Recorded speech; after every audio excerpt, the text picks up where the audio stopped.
Galera, para ficar uma coisa didática, a gente está trabalhando, vamos lá, para ficar uma coisa também metodológica. A gente está falando do fato da atividade e depois a gente vai falar do fato do produto, tá? Na aula de hoje. Então, os dois primeiros vídeos a gente está trabalhando acerca do fato da atividade e no próximo vídeo a gente vai começar a falar do fato do produto, beleza? Então vamos lá, responsabilidade dos empresários e empresas por danos causados por produtos, beleza? Isso vai estar disciplinado lá dentro do artigo 931 do Código Civil, quando ele fala para nós, aspas, para o Código Civil, ressalvados outros casos previstos em lei especial, no caso lei especial, vamos supor, o Código de Defesa do Consumidor, os empresários individuais e as empresas respondem independentemente de culpa pelos danos causados pelos produtos postos em circulação.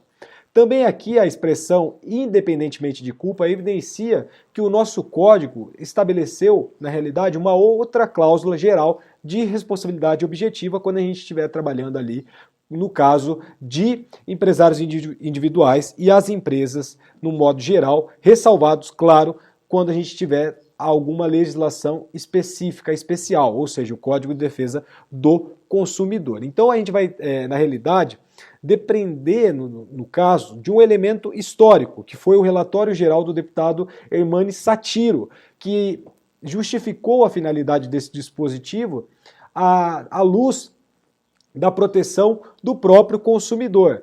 O que dizia esse relatório? Que, nas palavras também do Hernani, colocado nesses termos a questão, atende-se a uma das exigências mais imperiosas da nossa época, indo ao encontro dos que se empenham na luta em defesa do consumidor. Só que o que tem aqui de interessante? Que antes, a gente tem que lembrar que o Código de Defesa do Consumidor é de 1990, só que o projeto de lei do Código Civil data ali da década de 70, ou seja, se o projeto do Código Civil fosse aprovado antes do Código de Defesa do Consumidor, maravilha, faria muito sentido a norma do artigo 931. Entretanto, antes que o projeto do Código Civil fosse aprovado, foi editado, no caso, o Código de Defesa do Consumidor, e dentro do Código de Defesa do Consumidor, o artigo 12 disciplina a mesma matéria do artigo 931 do Código Civil. Portanto, tal como o parágrafo único do artigo 927, que a gente já examinou nos vídeos da aula passada e nos primeiros vídeos da aula de hoje, a gente tem também áreas comuns entre o direito civil e o direito do consumidor. Contudo, essas áreas, elas devem se integrar e se harmonizar, o que torna perfeitamente aplicável e possível utilizar a disciplina do artigo 12 do Código de Defesa do Consumidor na sua interpretação e aplicação do artigo 931 do Código Civil. Vamos falar aqui também de uma maneira breve acerca da teoria do risco da atividade empresarial, e isso é muito importante, tá? A gente pode dizer que o nosso Código Civil, ele na realidade esposou a teoria do risco empresarial ou do empreendimento no artigo 931 do Código Civil, tá?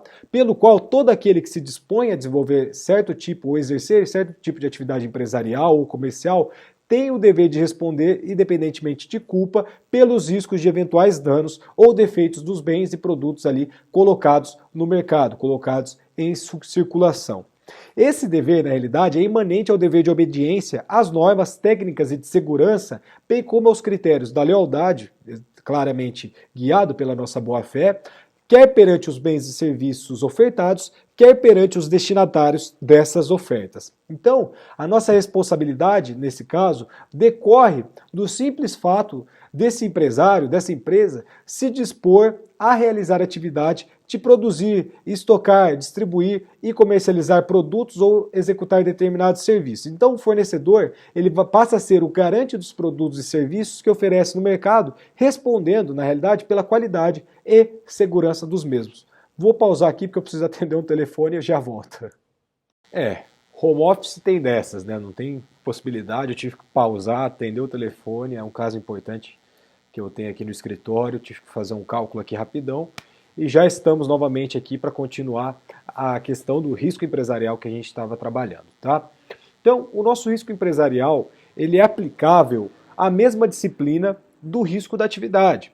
Ambos, na realidade, têm por essência, a teoria, a modalidade do risco criado. Então, o fato gerador da responsabilidade empresarial não é o perigo em si, mais o defeito dessa atividade realizada ou desse produto fornecido.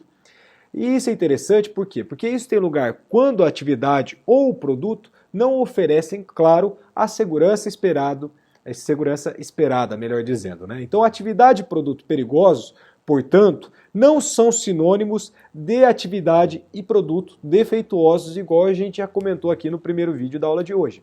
Então, embora perigosos em alguns casos, né, a atividade ou produto não gerarão a obrigação de indenizar se não causarem dano, se não tiverem, portanto, defeito. Então, causarão dano à atividade ou produto que tiverem defeitos, e isso ocorre quando a atividade ou produto não oferece essa segurança legitimamente esperada do consumidor. No caso, o termo consumidor não seria melhor adequado, porque daí a gente remeteria ao nosso CDC, mas tudo bem.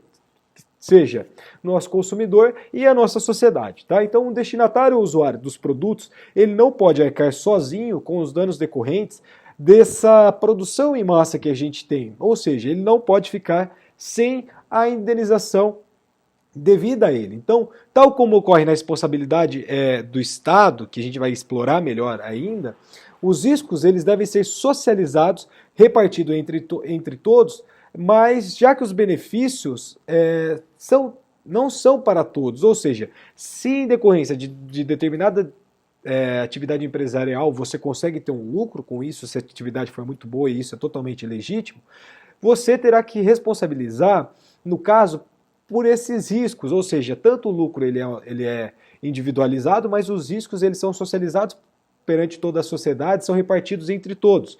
Mas os benefícios, eles são individuais, mas obviamente que uma atividade muito bem desenvolvida e com uma segurança socialmente reivindicada, obviamente atinge a todos. Então, portanto, cabe ao fornecedor, através de, por exemplo, mecanismos de preço, proceder a essa repartição dos custos sociais dos danos. Então, é muito interessante, tem uma ala muito influenciada pela Escola de Chicago, do direito propriamente dito, através do Ronald Coase, Guido Calabrese, enfim, são alguns doutrinadores curiosos, no mínimo, que na realidade vão trabalhar o que se chama de análise econômica do direito ou análise jurídica da economia, dependendo do termo e dependendo do estudo que você faça. Então, na realidade, o que esses autores falam para nós, aliás, os discípulos desses autores falam para nós? É que, na realidade, a responsabilidade objetiva para a análise econômica do direito não seria algo positivo para o consumidor. E olha que interessante, não estou falando que é certo ou errada essa posição, mas estou falando que é uma posição, no mínimo, interessante. Por quê? Porque se a parte já tem uma responsabilidade objetiva em decorrência do risco da atividade que ela desempenha, o que ela vai fazer? Ela vai repassar os custos dessa atividade, desse risco, para os outros consumidores. Ou seja, ao invés de beneficiar os consumidores, isso acabaria por onerá-los ainda mais. Não sei se está errado, não sei se está certo, eu acho que é muito difícil porque seria necessário uma empiria um pouco maior nesse caso, mas, enfim, é um ponto interessante aqui só para dar uma quebrada na nossa aula, tá? Então, voltando para a atividade empresarial, enfim, causará dano se a atividade ou produto tiverem defeito e isso ocorre, melhor dizendo, quando essa atividade ou produto não oferecem a segurança legitimamente esperada. Tranquilo? Então, o destinatário e o usuário dos produtos, eles não podem arcar sozinhos com os danos decorrentes da produção em massa e eles também não podem ficar sem a indenização. Então, o que a gente está buscando aqui na realidade? É o que a gente denomina de justiça distributiva, ou seja, que reparte